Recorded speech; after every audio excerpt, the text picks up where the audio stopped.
एक जंगल में एक हाथी और एक बकरी रहते थे। दोनों बहुत पक्के दोस्त थे। दोनों साथ में मिलकर हर दिन खाने की तलाश करते और साथ में ही खाते थे। एक दिन दोनों खाने की तलाश में अपने जंगल से बहुत दूर निकल गए। वहां उन्हें एक तालाब दिखाई दिया। उसी तालाब के किनारे एक बेर का पेड़ था। बेर का पेड़ देखकर हाथी और बकरी बहुत खुश हुए। वो दोनों बेर के पेड़ के पास गए। फिर हाथी ने अपनी सूंड से बेर के पेड़ को जोर से हिलाया और जमीन पर ढेर सारे पके हुए बेर गिरने लगे। बकरी जल्दी जल्दी गिरे हुए बेरों को इकट्ठा करने लगी।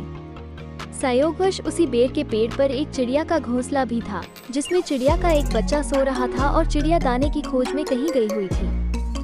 बेर का पेड़ जोर से हिलाने के कारण चिड़िया का बच्चा घोंसले से बाहर तालाब में गिर पड़ा और डूबने लगा। चिड़िया के बच्चे को डूबता हुआ देखकर उसे बचाने के लिए बकरी तालाब में कूद गई, लेकिन बकरी को तैरना नहीं आता था। इस वजह से वो भी तालाब में डूबने लगी। बकरी को डूबता हुआ देखकर हाथी भी तालाब में कूद गया और उसने चिड़िया के बच्चे और बकरी दोनों को डूबने से बचा लिया। इतने में चिड़िया भी वहां पर आ गई थी और वह अपने बच्चे को सही सलामत देखकर बहुत खुश हुई। उसने हाथी और बकरी को इसी तालाब और बेर के पेड़ के पास रहने के लिए कहा। तब से हाथी और बकरी भी चिड़िया के साथ उस बेर के पेड़ के नीचे रहने लगे। कुछ ही दिनों में चिड़िया का बच्चा बड़ा हो गया। चिड़िया अपने बच्चे के साथ जंगल में घूम कर आती थी और हाथी और बकरी को जंगल में किस पेड़ पर फल लगे हैं इसकी जानकारी देती थी।